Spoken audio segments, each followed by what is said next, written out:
So thank you all. Again, my name is Connor. I welcome all pronouns, and I'll pass it off to one of our other staff members.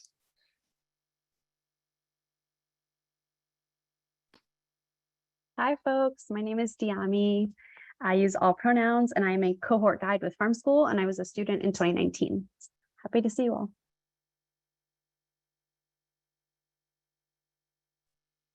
Hi, everyone. My name is Bianca. I use they, them pronouns. I am also a cohort guide with Farm School, and I was a student. My first class was in 2017.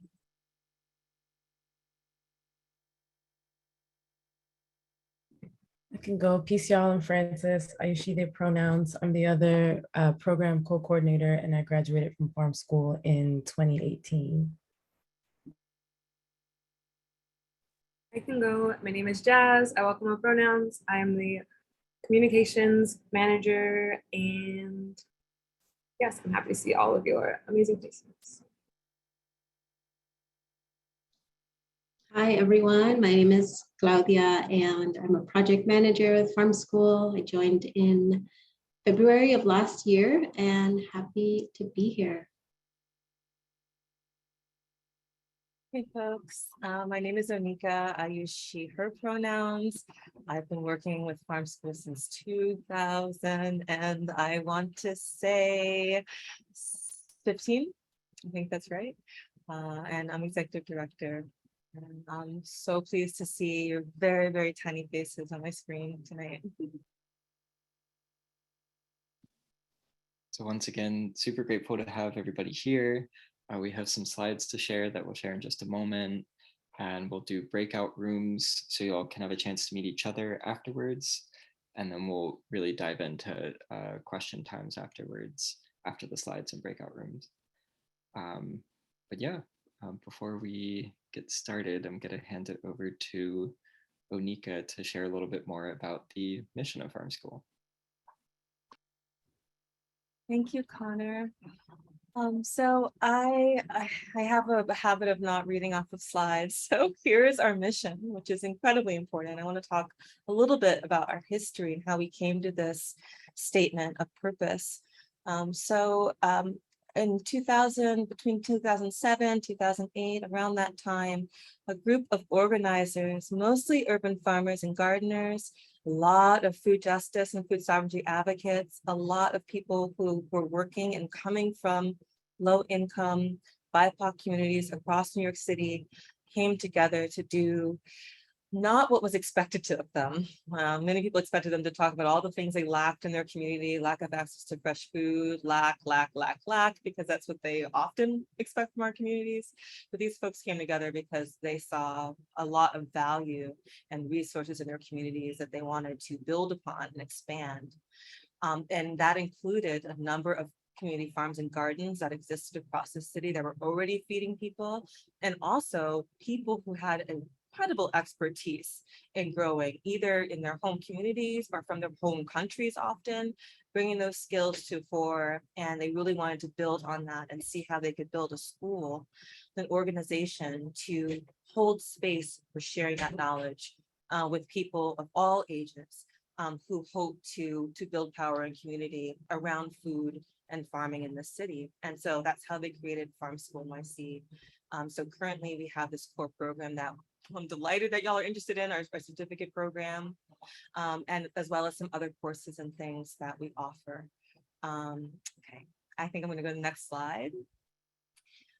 So Farm School is based, I so wanna just ask for people to share, and I'm afraid to, partly because I can't see your faces, but I'm going to just go there. Let's see.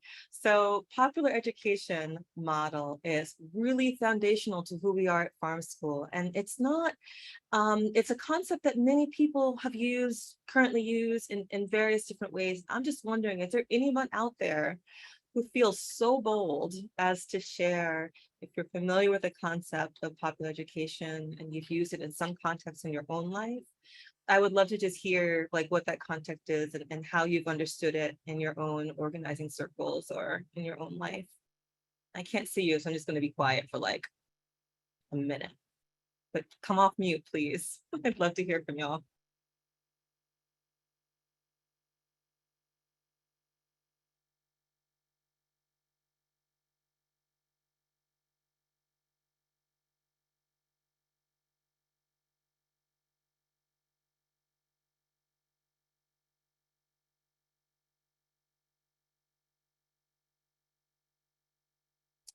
I'll take answers in the chat too, you know, like any offerings.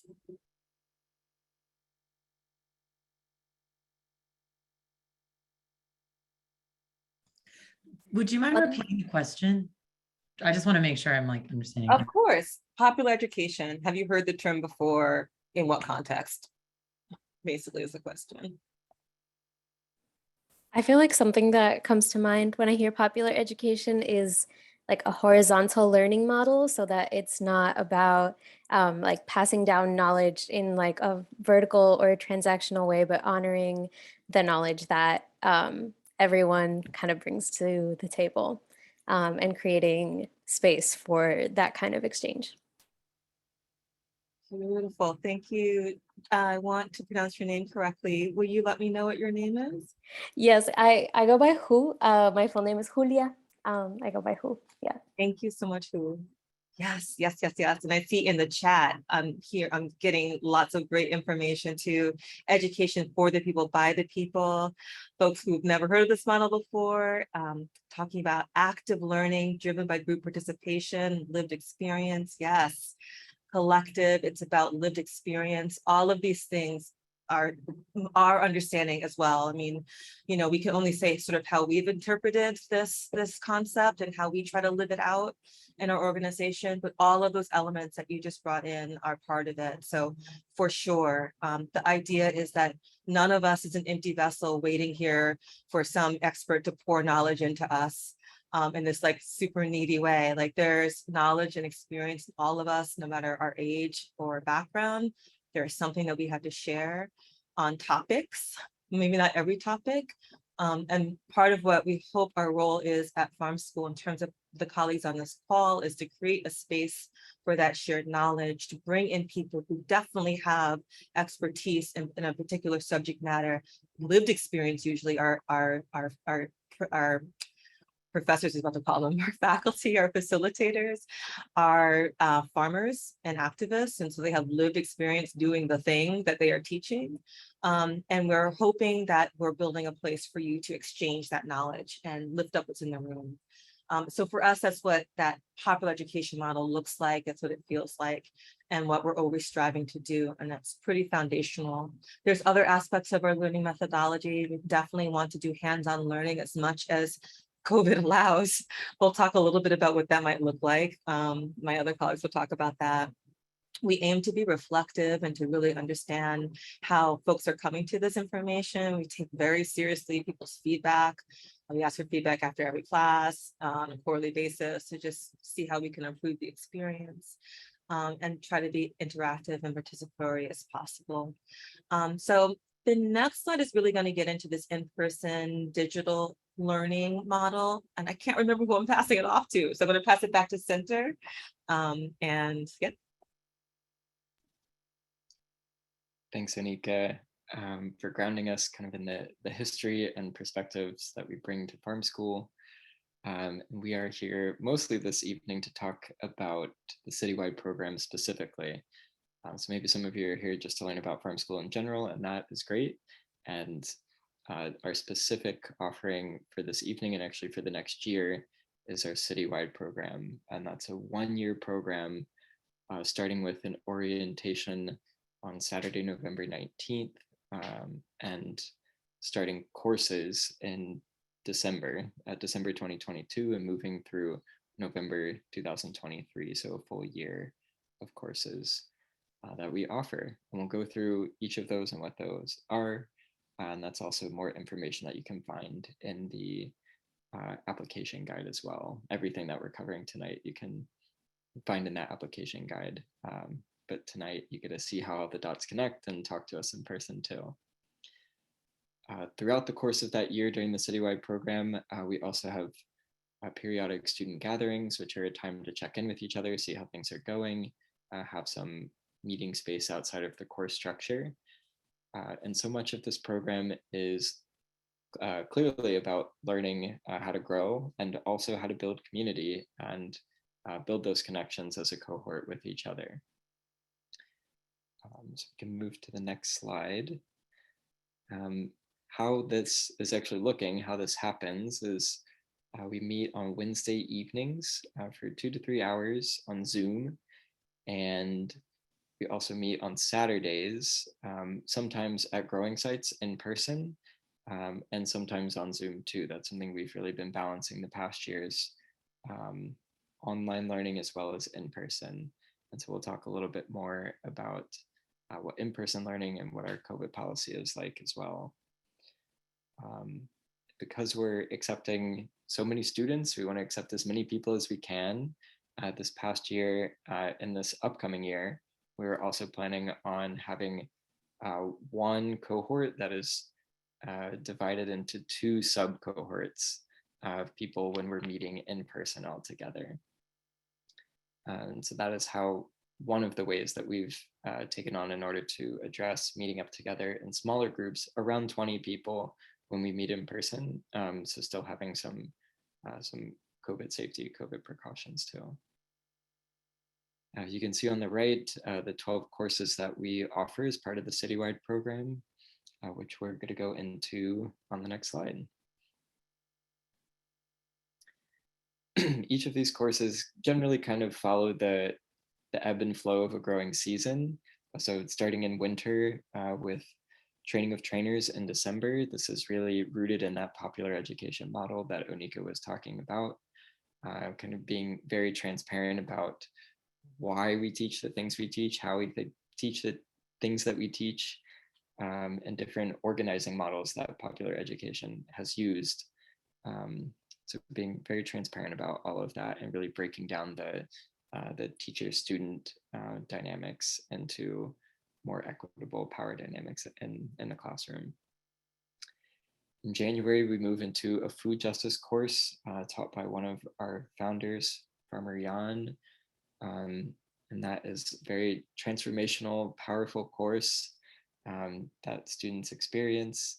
And Farmer Jan uses really multi-dimensional tools in order to ground us in what food justice means and have that shared definition as a cohort to be able to actually move out into the world and then grow from there, learn about growing experiences once we're grounded in popular education and food justice.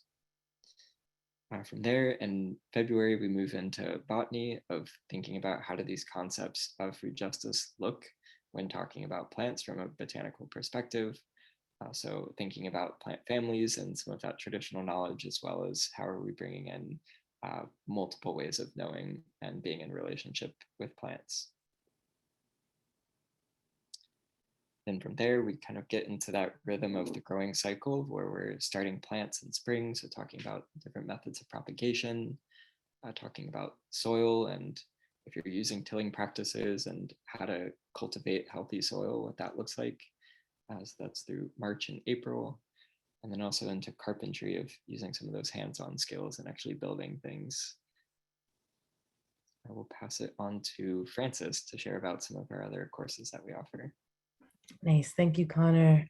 So in the summer, we cover these 3 courses, starting with We Live in a Place. They're all my favorite, but this is one of my favorites. I'll probably say that throughout the night. This course is really dope because we get to hone in on New York City as this place, this landscape. Not only learning about the plants that are here, the natural ecosystems of the insects, the pollinators, the different kinds of animals, but also learning about honing in on the history and the people's stories of the space, right? So one of the main focuses of this course is where are we and who's here, who used to be here, who is on their way here, right? What is the story of a place? How do we take into consideration everything that's happening somewhere? And we hope that it inspires folks to better understand, in practicing this study of New York City, being able to take that lens to wherever you go and wherever you plan to be in relationship with the land, right? So we're constantly reminding folks, like, it's not like we would never encourage you to just go somewhere and do a project without knowing where you are. So this course goes really deep on understanding the different elements of that throughout New York City. And then there's irrigation, which is where we learn about irrigation systems, right? So how do we incorporate water into our growing practices? So this can be very technical, where we're learning about drip irrigation and the ways to recycle water, and then also the politics of water, right? So what is happening in the world? What is our relationship to water? Who has access to water? Who doesn't? Why? Things like that. And then crop management is where we kind of bring everything from before, everything Connor just talked about, and really think about how do we take care of our crops? How do we harvest? Which are the plant families? What do the plant families like? How do we, taking into consideration what happened in soils and irrigation and botany and propagation, now we're thinking about a growing space and managing, taking care of, tending to crops. We can go to the next slide. And then in the autumn, we transition into preparing for winter, right? So what happens once it starts to get cold and the season is changing? Right now, all of our plants are going to survive in the winter. There are things that we need to do in the fall to prepare for the spring. So we talk a lot about that in preparing for winter, whether that's pruning trees, pruning fruit trees, or canning, right? Preserving our food to be able to eat it throughout the winter. And then after that is small farm planning and design, where we really, sometimes we'll go to a space and support them in literally designing their location. And it's also an opportunity for students, after going through months of this program, to think, what do I want to do? How do I want to literally plan a project? Whether that's like literally the designs of a space, or like who am I going to be in a relationship with to be able to make my project exist. And then seminars where we really bring it all together and folks get to present on what they learned, what they plan to do once they complete the Citywide program. So we're actually preparing for this moment right now, and we're excited to see the different projects, and there are different ways to present that end of year project. We're excited to see what this current cohort is going to show, the things that have stood out to them, the things they're excited about carrying forward with their work. I believe I'm passing it back to Onika. Yeah, so where does all of this happen? Who does it happen with? These are the partners and sites that are really our homes. So Farm School does not have a farm currently. We don't have a growing space of our own. Part of that has to do with the history of being a collective of growers, right, that already had their growing spaces, and they were building something else to support those spaces, so didn't necessarily see the need at that time.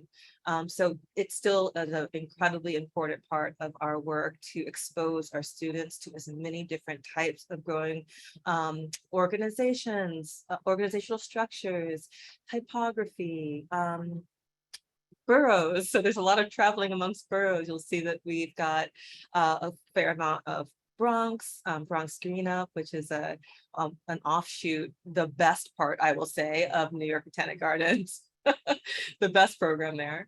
Also run currently by one of our founders, Ursula. And places all over Brooklyn. I think the only borough that's really lacking here, Queens, we do the best we can. I'm sorry, Queens folks, but y'all don't have that many community farms and gardens, and we're always looking for more. Like if you've got ideas, we love going to spaces that our students think of and have a connection to.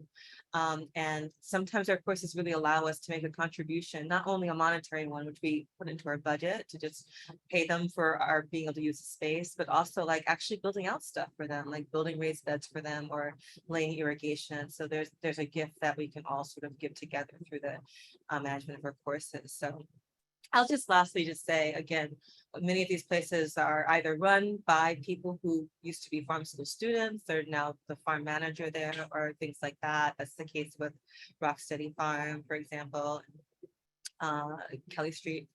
And then there's also folks that just are teachers of ours or founders. And so we stay in community with them. That's the case with True Love Seeds. Has anyone heard of True Love Seeds here? Can you raise your hand? Oh, yay. Okay. So yeah, Owen Taylor was like our first kind of like director of farm school, really, really early days, and dynamite teacher, but since they moved, no longer is the case. Anyway, this list is growing and evolving, and hopefully our new cohort can help contribute to it. All right, what's the next slide? Oh, Bianca? Yes. Thank you, Anika. Yeah, so like I mentioned before, I was a farm school student. took my first classes in 2017, and something I always tell people is like one of the main takeaways for me from farm school was the network of people that it introduced me to, and places like Onika mentioned. We're in all 5 boroughs. We sometimes visit farms upstate. And yeah, since 2017, I've been introduced to this whole network of like-minded people doing this work here in New York City. And so this is just a list of some of the things that folks within the farm school community are up to now. Onika mentioned Rocksteady Farm. Folks there are farm school alum. Yeah, like running different gardens, working in farm education, working in food service and distribution. Like me, for example, in 2020, started a mutual aid project called Comida para el Pueblo. And yeah, like have really leveraged some of the relationships that I made in farm school as part of that mutual aid network. And so, yeah, it's a community that is continuously growing. I think like one of the really special things about farm school is just seeing like where your dreams align with people in your cohort and how you guys can like, yeah, pull together resources and encourage each other even after the program ends. And I am passing it to, I think you, Onika. I don't have that many slides. I just talk a lot on each slide. I feel like I'm talking a lot. This is a really important concept. It's new. The concept is not new at all, but our interpretation and our trying to incorporate into our lived organization, the way that we live out our values in this organization is definitely new. So just last year, we made a foray into what we call a gift economy. And if I didn't feel like we were, I don't know, okay, I'm gonna do it. Has anyone here heard this term before, the gift economy? Or please tell me somebody's read this beautiful book. Okay, I see people with hands raised. Okay, if you recall this idea of gift economy, please, I'd love to hear someone else's voice. Just kind of, yeah, Rhonda, if you have your hand raised. I don't know if you want, you just want to say that you heard of the concept, but would you be willing to share your understanding of it? Rhonda very quickly put down her hand. I'm here. Yeah, Okay. sorry about that. Yeah, my understanding is just very, very limited, but I've heard the term before. For us, the circle that I was a part of, the gift economy, was a gift of services. But I know that it can be some form of payment, but it's based on what you can give. For us, it was, like I said, it was a gift of services. So it was either time, or if you were able to make something, you could make a product. If you had currency to give, you could give currency, but it was based on what you were able to give. Rhonda, thank you so much. Yes, that is what I read into that concept when I was reading that book and rereading it and rereading this chapter again and again. And I think that exactly right. This idea that, first of all, I have to say, we operate clearly within a capitalist society at Farm School. That is the world that we live in, have to negotiate and navigate. And I would say, for me personally, I believe that Farm School, at the heart of what our mission is to build radical alternatives to the system that we currently operate in, right? So I personally am saying that I feel our community is radically anti-capitalist. And this is one of the ways that we try to live into that value, given that we still have to pay people and people have to pay their rent and all of those things, right? So Farm School is definitely, we've already been living as a charity, as a nonprofit, right? We live in a charity model to begin with. I don't like using the word charity model, but in the sense that we are dependent on gifts, right? Like I spend personally, a lot of my job is raising money, raising funds. But also there are gifts of so many different things that keep this operation running. gifts of knowledge is huge for us. We ask farmers at the height of the season to come and talk to y'all and teach with you, right? Like that is a gift. We compensate them the best we can, but that is a big gift that we're asking of their time and their knowledge. And we ask each of you, should you decide to join our community, to come and be open and to share your experience and to share your knowledge and to show up for each other. Like we're dependent on these gifts, right? Not everything you're able to put a monetary value on. And so that is we're already operating within that sphere. I think you can turn to the next one. So we decided, we've always had a sliding scale for farm school based on roughly people's household incomes and household size. And we asked people to we didn't ask for documentation of that. We just asked people to make their own judgment and then decide on a level. And we had 4 levels at the time. And that worked for a while until we decided to try this experiment last August when we started the gift economy. So now there is no tuition at farm school. You will never be turned away for paying or not paying anything. We don't send you a bill and ask you to pay it on a quarterly basis. None of that happens, right? Our intention is to give these courses to people as a gift, knowing, because we spend a lot of time reading applications, knowing that you are going to make gifts in return to our communities and make gifts to our mission, right? And that said, we actually have to pay some bills, right? Like this is not an expensive endeavor. We need to pay ourselves, we pay our facilitators, we pay for materials, and it's expensive, right? So this is a cost per person. If you look in the application guide, you'll see there's a link to the breakdown of the financials there, should you want to dig into that number a little bit more deeply. So what we do ask is, if you are able to, we really do ask all of our students to make some kind of financial gift on a monthly basis if possible. And we have some suggestions. There's a chart that you can look to find out like what that might look like. Now you can turn to the next slide, because that's an example from our gift, our student application guide. This is the suggested contribution. Jazz did a lot of work and research and helping bring this together, as did others on staff. But it's all a suggestion, and it's all hopefully a gift that you can make towards keeping this community going with us. So I'm sure there may be questions there. We're getting close to the end of this part of it. And so I'm happy to share more and answer questions at the end of the slides. Okay, so here's our timeline.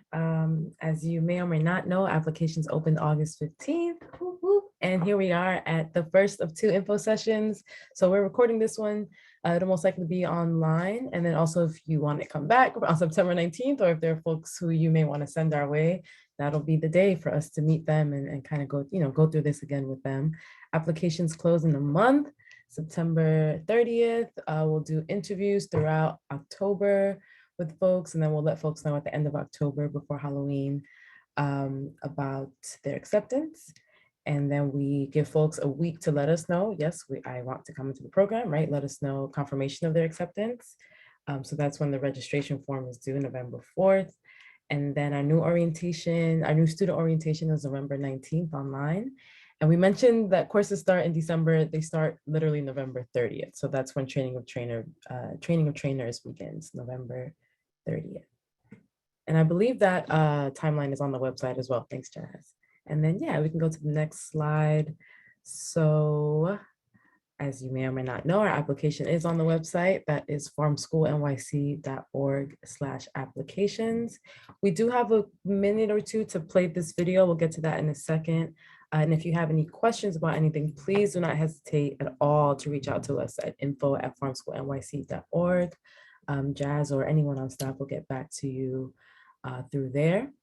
And then there is a new component to the application where we are welcoming audio responses for some of the long answer questions at the end of the application. Audio is not mandatory. You can pick between submitting audio for those questions or just writing in your questions. But we thought, just thinking about accessibility, something that we're always working on in farm school. What are ways that people would rather share about themselves, communicate? So we can't include all of those ways, but we thought having a little audio piece would be something small yet profound. So Jazz, if we click this video, so the video is of Jazz going through this process. And if it's glitchy or anyway, we'll just throw it into the chat, and it'll also be in the application, I believe. Can everyone see this screen? It's still on the slides. Yeah, it's Okay, good to know.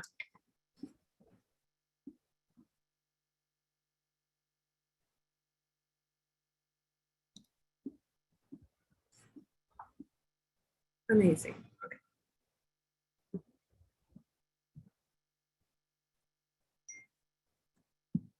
Thank you, Jazz.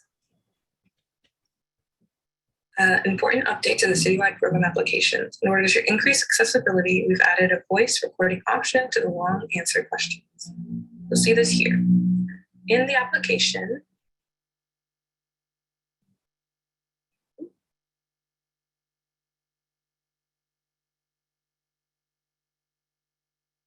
great.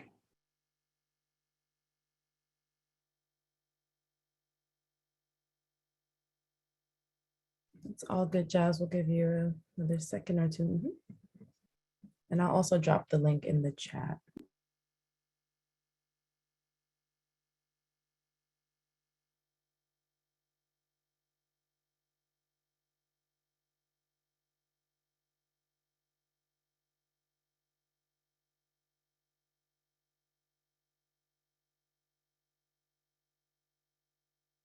And I will say it's a pretty straightforward process. There'll be a link in the application that takes you to another site. You record for about a minute, and then you're able to copy the link from your recording and place that into the application.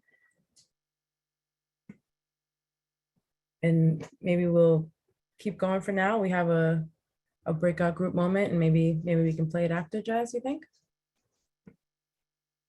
This is also very farm school of us, transparent facilitation, always.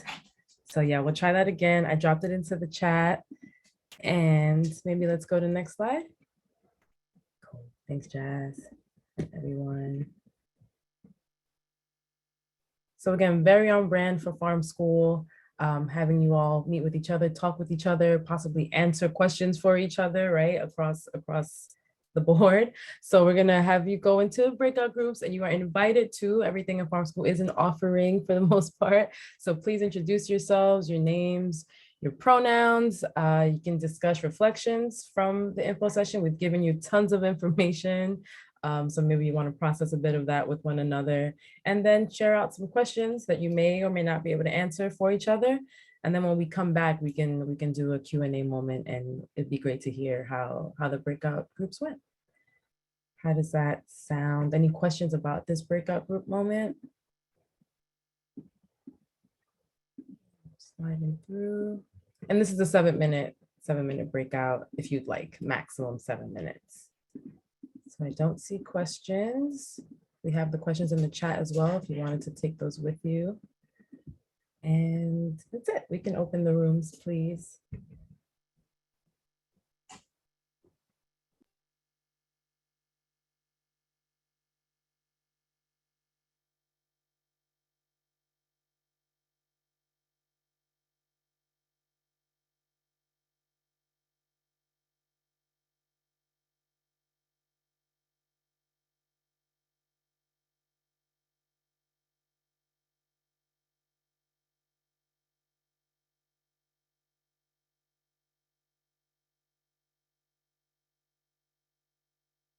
Okay, and let us know if you would like help with getting into your breakouts. We are now, in our breakout group moment where folks can get to know each other and ask each other questions.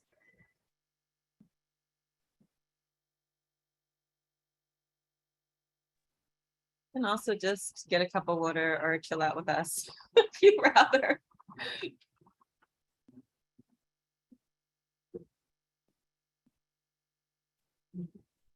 I'm adding the link in the application right now. I promise it works. I believe you, I believe you. And just the food waste was just like, it was literally killing me. Like they wouldn't donate the food at the end of the night. I was like, yeah, you're glad to take it home. But this was like not a plate or two. And that's what really got me involved in wanting to do food justice. And I've always wanted to do gardening. So, I grow herbs here and there in my apartment, but I just wanted more of an impact where I can truly help and not just tell people where are the best food pantries for you to get fresh fruits, fresh vegetables for yourselves. I hope you guys can hear me. Yes, a lot of head nods. Okay. Yeah, a lot of head nods and smiles. Okay. While you were sharing, yeah, and thank you so much for sharing that. That is an ongoing conversation in farm school. You would be one of many people who are on that same wavelength and worried about the same things and motivated, to tackle that, to work on that. So thank you for sharing. And I hope you all were able to talk more about that in your group. I'm doing everything in my power to not just have a conversation about that with you right now, but you are felt and heard for sure.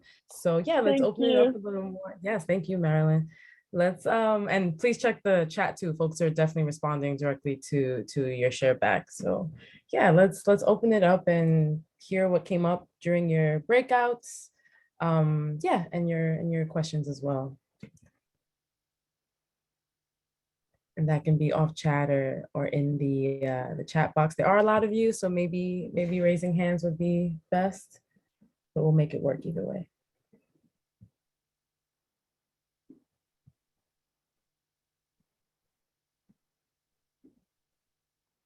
Yeah, go for it, Leah.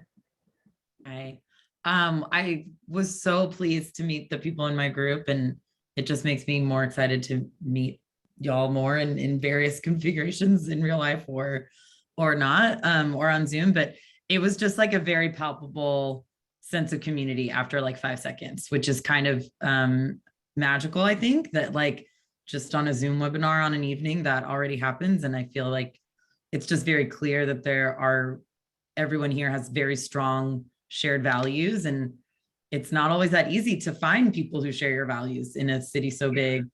So I was just really thankful for that, like very immediate feeling of community, and we all just shared in that sentiment. So that was really lovely.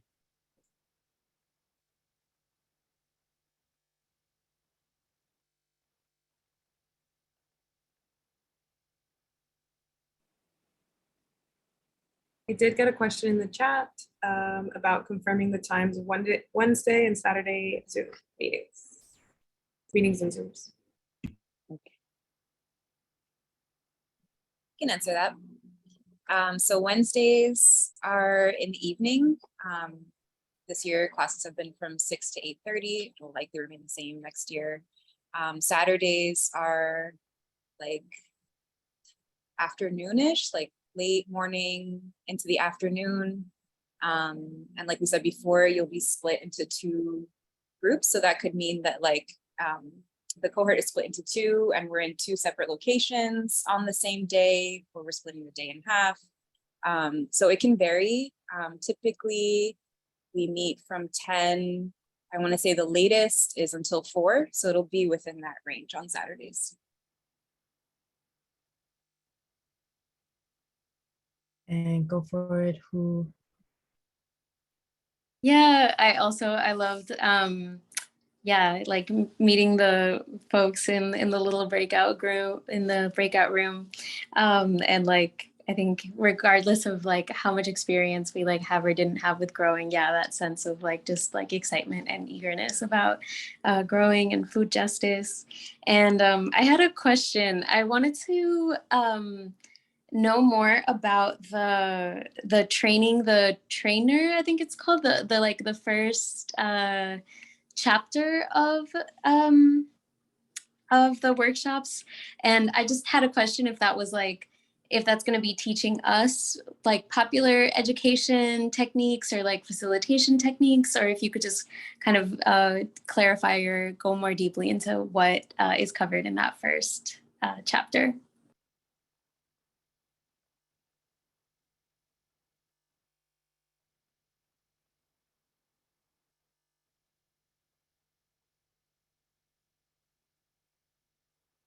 I can talk a little bit about training of trainers. Sorry, I was in the chat. Training of trainers, what happens there? So yeah, a lot of downloading the context and the history of popular education. So really like reading pieces from some of the originators, right, of the concept. And then there's a lot of the students practicing it, right? So learning about different learning styles and then literally doing sample lesson plans and things like that. So I remember my last day of training of trainers, we had group projects, and each group had like a different age or a different community. So maybe you're talking to kindergarteners, maybe you're talking to elder community gardeners, you know, variations, school trips, just the different groups that we interact with, right? Folks in farm school are in different networks and are excited about doing this work for different types of people. So we were given those groups, and then we had to create lesson plans based on those groups about different things that we had to incorporate all of the ways that we learn, all of the different methods that we learned about that have to do with popular education. And just really, yeah, really reinforcing, there's something called the spiral model that comes up a lot in farm school, which is a part of popular education. So how do we meet people where they are? How do we make sure that we're not just dictating information to people, right? And honoring all of the wisdom and all of the knowledge in the space and making sure that folks are like cross-sharing knowledge. And honestly, a lot of healing happens in training of trainers. A lot of folks are like, damn, I thought I was the only one bugging in school. Like, thank you for honoring and seeing my trauma, right, from academia. And thank you for teaching me that there are other ways that we can learn with one another. So that's kind of, does that answer your question? Yes, it does. Because yeah, I think education is something that I'm like really passionate about. So when I saw that, I got really excited. So I just wanted to like clarify that that's what that was. So thank you. Yeah. Does anyone want to add to what the course is like from the team?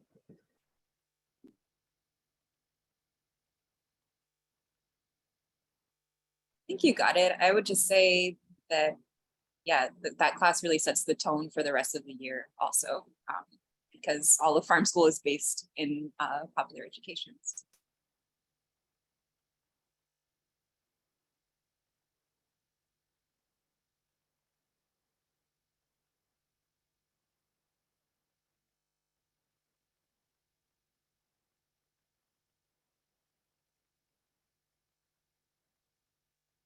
Go for it, Lee.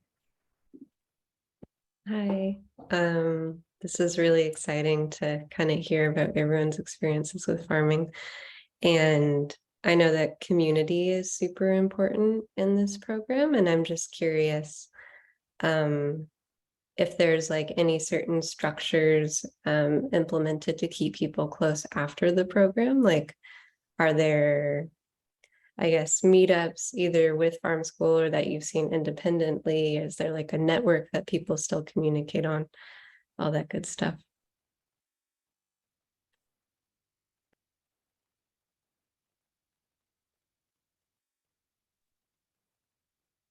I can start answering that, and maybe folks want to chime in. Yeah, there's a ton of ways that we connect. One of those is our Google group. We have a like large Google group for folks once they have spent some time in the farm school community, and that's how we share events, work days, community gatherings, information, advocacy opportunities, like tons of different ways that people will continue to connect. Also, you'll find that as you're more and more in the environmental community in New York, you'll run into other people that have either brushed up against or have been with like in farm school. And so you'll find each other that way. And we are in the process of building more relationships and connectivity and sharing the stories of alumni. And so that is something that you guys will see more and more too as we continue to grow and stay in touch. Farm school has been around for a long time. And so there's an ample, beautiful history and connectivity between people. And then we also offer, like throughout the course, the different sites we visit, the facilitators we have, we offer opportunities to connect with them and continue relationships, either with folks in your cohort or other alums or other future students. And so it all kind of continues in all the spaces that we occupy. Amazing, thank you. I'll say too, this year I've really witnessed this cohort do a lot of like self-organized trips. They organized a trip to Soulfire Farm together. They went on a camping trip. there's like a BIPOC foraging group that came out of this cohort. So yeah, going back to like the gift economy, that's something that I've seen a lot of students do this year, is really like organizing things for them to do together, and workshops too, leading workshops, all kinds of things.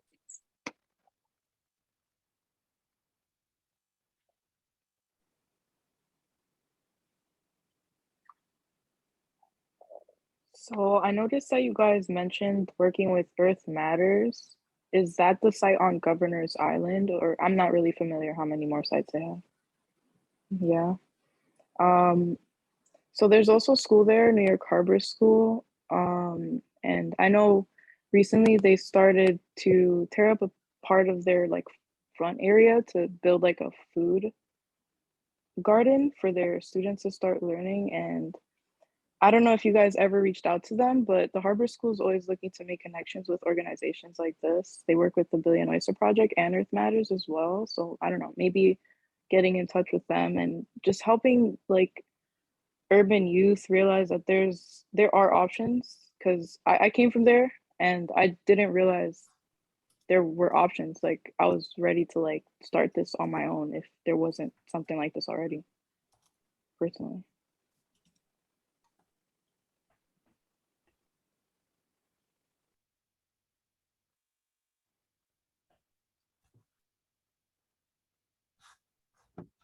Eliza, thank you so much for sharing that. And I hope that you and Z direct message each other so you can find out what teacher that was.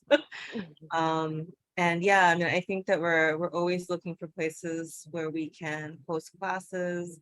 And for us, that's often like an entry level partnership. It's like, oh, maybe we can come visit. Maybe we can see what's going on over there. So thank you for suggesting that. I love the idea. I'm super interested in that program too.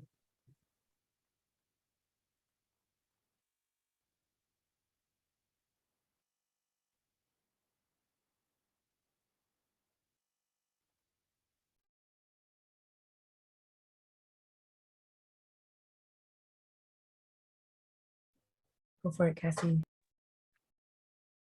Awesome, thank you. And hey, everybody. My question is two parts. So I guess I'd love to know a little bit more about what goes into the application review process and how you all kind of think about that, as well as just what you're excited to learn about applicants through their applications and through their interviews. Yeah, thanks, Cassie. I can share more about that. I'm one of the people who helps organize that. Our application review team is part staff and also open to teachers and alumni from the program. So we invite them if they would like to be part of the review team to help read and score applications. So each application that's shared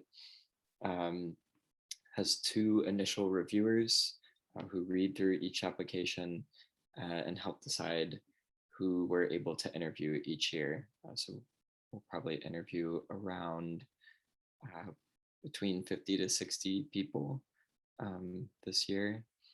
And each interview is also co-interviewed by two people. And that's different combinations of staff and faculty and alumni from the program too. Is there anything else anybody would want to add to that?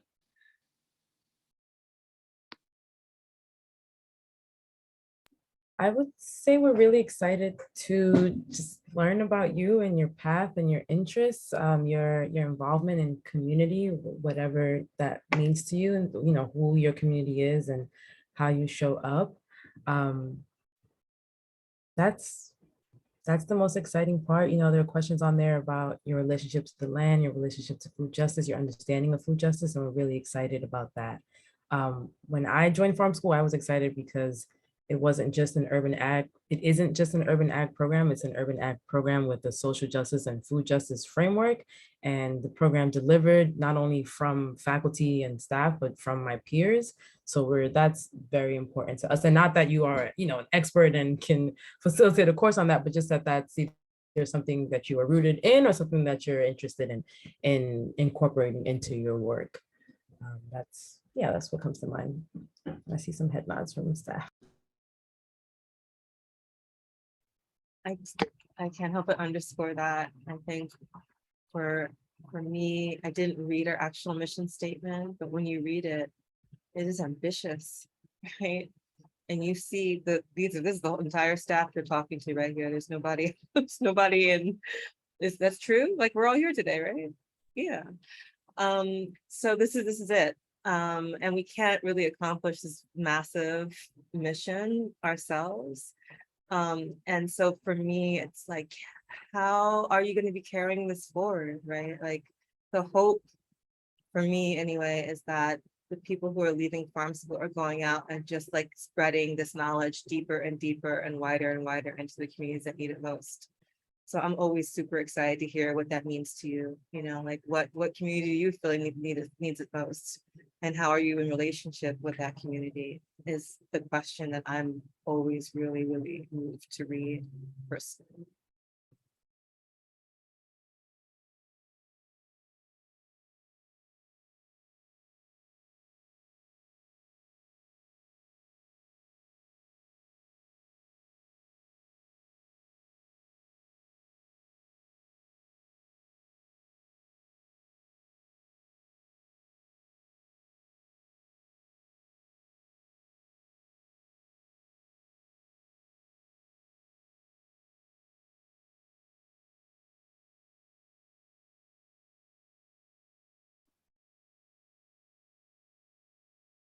Could you tell us a little bit more about the, how the courses work, and are there gaps between sessions? Like, I read the document, it says 6-week courses, but then there are, I couldn't tell how they were spaced throughout the year, and you have kind of fall, winter programs, but then is there a break between each sort of session?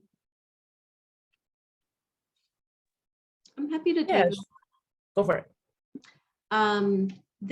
We've been entering some questions in the chat, and I'll go over some of those right now. So there is definitely a break between courses, usually about, say, maybe a week at least, if not more.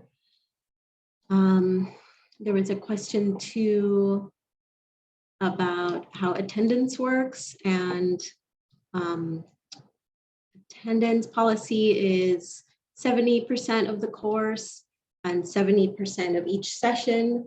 In other words, attending 4 out of the 6 sessions per the course that would fulfill your attendance requirement. We honor holidays, give lots of breaks throughout, like I mentioned. And also, we encourage everyone to take care of themselves and do what they need to do for themselves. Thank you. Yeah, there have been times where there is no break. It's not common. Sometimes the course will start that following Wednesday, but we look at the calendar for the year. We take into consideration different holidays. We know that summer is really busy for us, all of us, whether we're farming full-time or not. So that you may see some longer breaks, like gaps for the summer. And yeah, I think that's all I wanted to add. And I guess I'll also add, so courses are usually 6 sessions.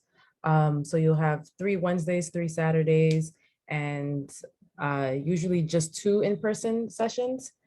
Yeah, so there'll be like usually 1 virtual Saturday, 2 in-person Saturdays, and that covers your attendance if you're unable to make them, if you're unable to, or if you choose not to be in person for COVID reasons, for as an example, that should work for attendance requirements.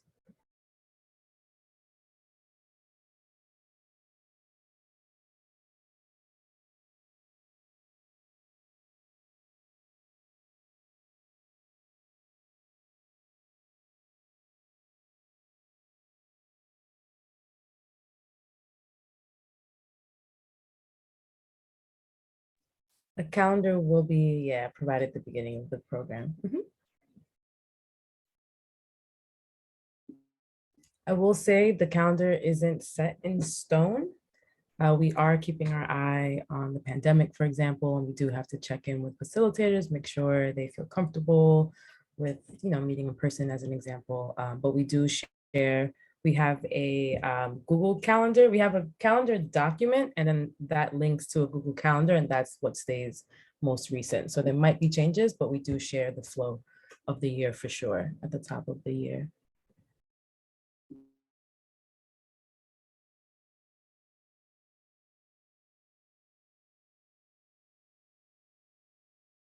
We are accepting around 40 participants from school this year, around that number.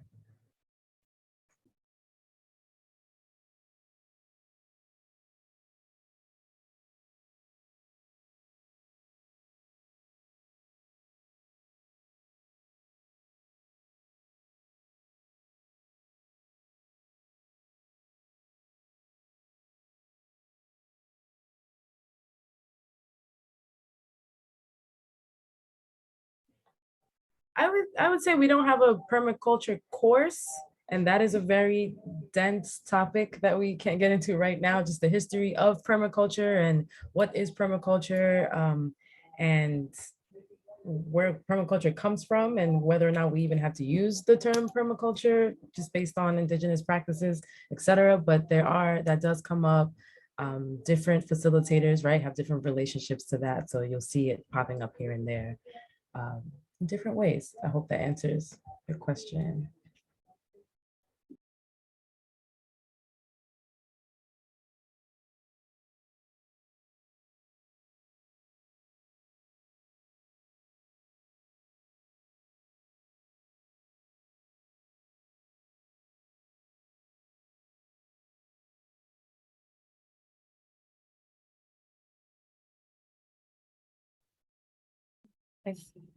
Oh, thank you.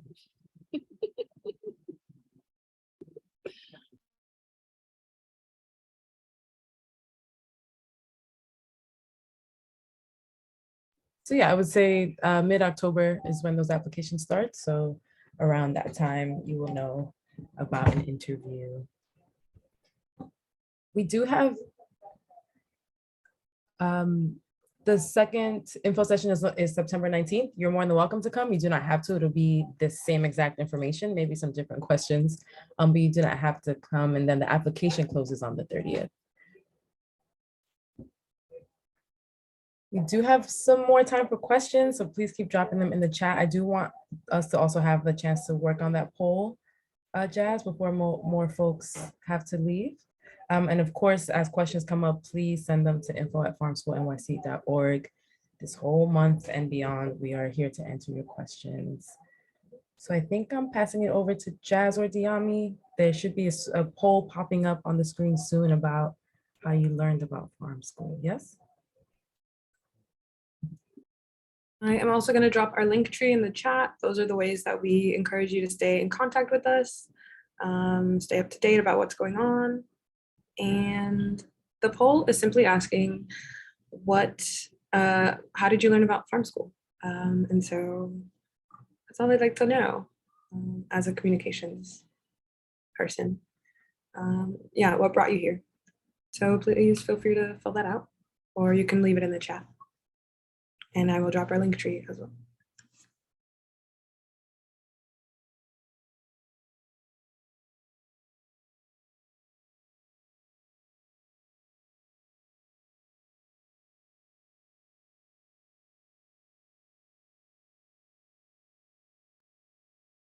This may be a little controversial, but if you start with a cohort of 40, what's the rate of graduation? Is everyone graduating, or do people drop off? How does program sort of run towards the end?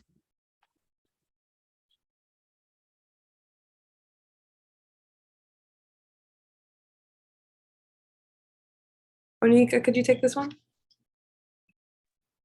Sure. So our program has evolved a lot in the last 2 years.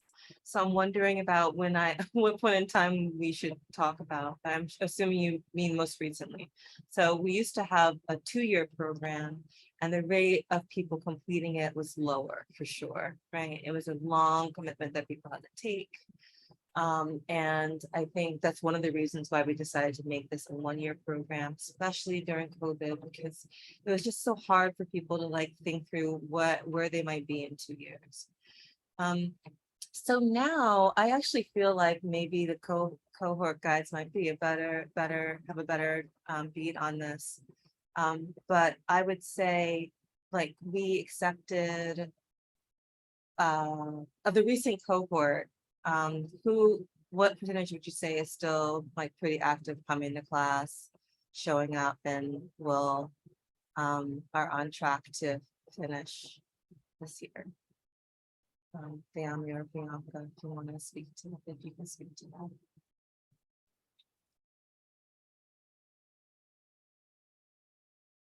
Yeah, we actually just did a count the other day. And now I'm forgetting the exact number. I believe it was between 30 and 35 folks. Correct me if I'm wrong, Diami. Right? Yeah. Yeah, and I would say like for Zoom classes, average is the same, about 30 or 35. And then on in-person days, average is like 20, 25 folks that are showing up. And Connor, Frances, we accepted 40 something, right? Yeah, I think about 44, 45 last year. There's also, sometimes folks aren't able to complete a course and they often will return the next year to complete that course or those courses. Very forgiving, compassionate space here in terms of sometimes people just need to pause and focus on other things. So the graduation number sometimes includes students from years prior. Actually, that was another question I had was, do you offer courses, courses separately too? Or is this a full end-to-end program that sounds like if you missed something, you can catch up later?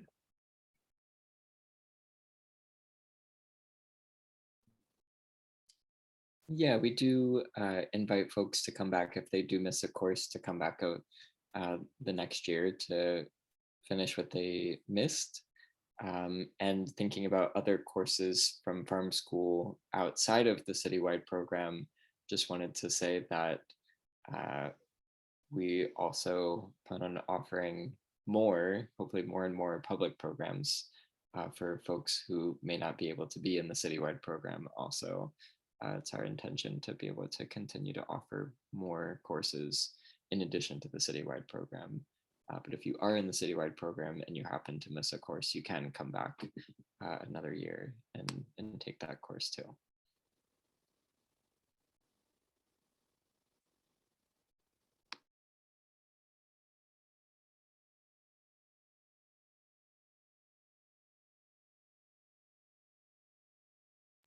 One of our community agreements, each cohort creates a set of community agreements for the year, and one that pops up often is to take space, make space. So I'm just wondering if there's someone we haven't heard from or someone's who would like to, speak up and share a question that's on their mind.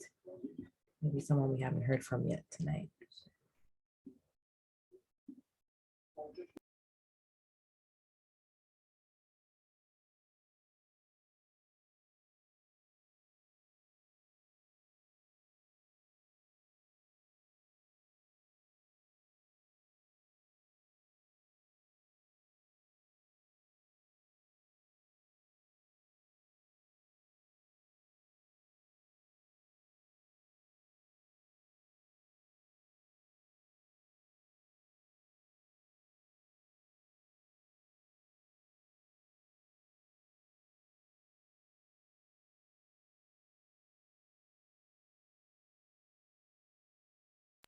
Okay, well, like we've shared, please get those questions to us even after tonight, or if you're coming back for the second session or sending someone our way, send your questions with them. I see folks heading out. We can stay on for a few more minutes, but I do want to close us out. And yeah, maybe we can go around and just drop in the chat or come off mute and share one word, how you're feeling after having gone through the info session with us and learn more about the program. So we can do one word in the chat or out loud. How are you feeling about tonight, about farm school?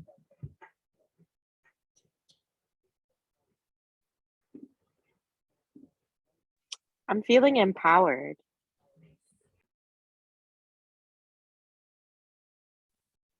I'm feeling excited, very excited. I'm feeling optimistic. I'm feeling optimistic.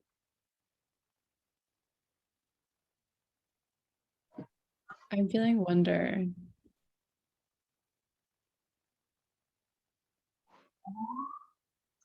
I am feeling ready.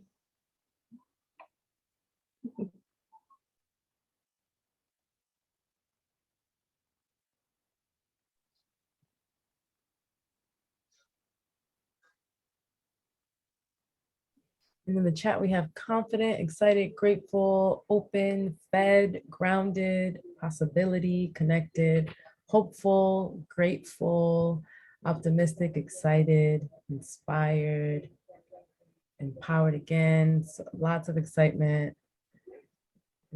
Just thanks for us being here and holding a liberated space. Hyped, emojis. Awesome. Thank you all so much. Thank you for being here this evening after the day you had. We don't take it lightly what it takes to show up, especially virtually. So thank you very much for being here. And we'll see you. We'll see you soon. Thanks, y'all. Thank you.